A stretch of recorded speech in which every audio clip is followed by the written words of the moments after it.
బుడమేరు గండిని పూడ్చేందుకు సర్వశక్తులు వినియోగిస్తున్నాం. క్యాచ్మెంట్ ఏరియాలో వర్షాలు పడలేదన్న సీఎం చంద్రబాబు. వరద ప్రాంతాల్లో 72% పారిశుద్ధ్య పనులు పూర్తి చేశామన్న సీఎం.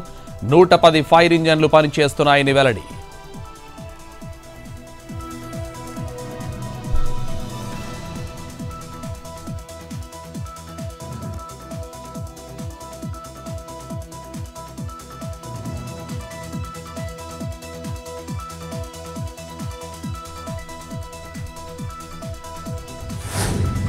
తెలంగాణ ప్రభుత్వ వరద నష్టం నివేదిక పరిశీలిస్తాం.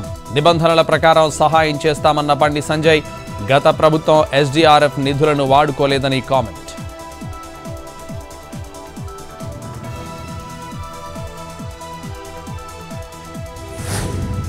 ప్రత్యర్థులకు మాజీ మంత్రి భూమా అఖిల ప్రియ వార్నింగ్.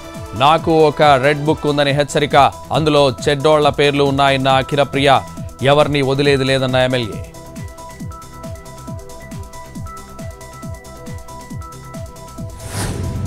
హైదరాబాద్ ఎల్బీ నగర్లో భారీ వర్షం. చింతల్కుంటలో రోడ్లపైకి పోటెత్తిన వరద నీరు. తీవ్ర ఇబ్బందులు పడుతున్న స్థానికులు.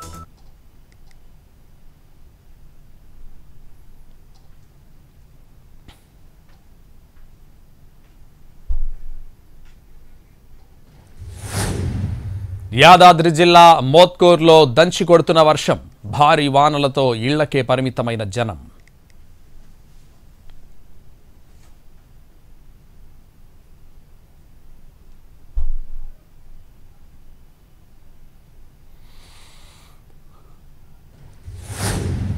సంగారెడ్డిలో భారీ వర్షం. వర్షానికి ఓ అపార్ట్మెంట్ సెల్లార్ నీట మునక. కాంపౌండ్ వాల్ ఎక్కి లోపలికి వెళ్తున్న అపార్ట్మెంట్ వాసులు. 2 మోటార్లతో నీటిని తోడేస్తున్న తగ్గని వరద.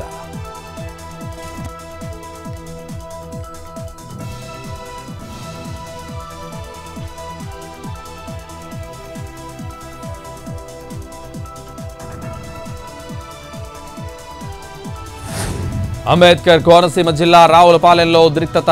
ప్రగతి నర్సింగ్ హోంపై వైద్యులపై ఆగంతకుల దాడి. రోడ్డు ప్రమాద బాధితుడిపై కారులో వచ్చిన వ్యక్తుల అరాచకం.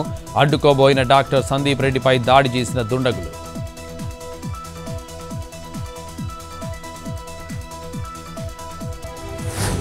మణిపూర్ బిష్ణుపూర్లో తీవ్ర ఉద్రిక్తత. రాకెట్ బాంబుతో దాడి చేసిన మిలిటెంట్లు. 1 మృతి, 5గురికి గాయాలు.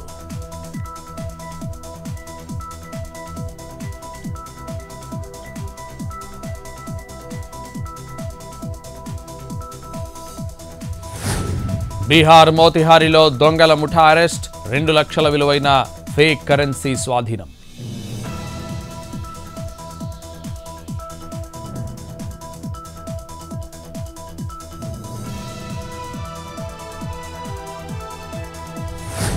రాజమండ్రి శివారులో చిరుత పులి సంచారం. హౌసింగ్ బోర్డు కాలనీ, దివాన్ చెరువు మధ్య సంచారం. చిరుత పాదముద్రలను గుర్తించే పనిలో పడ్డ అటవీ అధికారులు.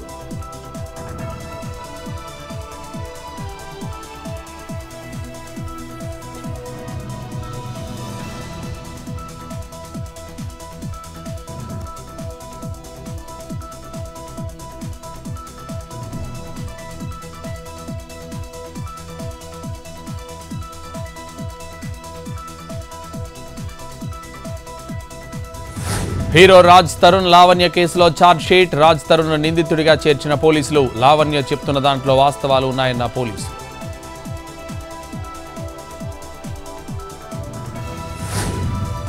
పారా ఒలింపిక్స్ లో భారత్ ఖాతాలో 6వ స్వర్ణం. 2.8 మీటర్ల హై జంప్ లో ప్రథమ స్థానంలో నిలిచిన ప్రవీణ్.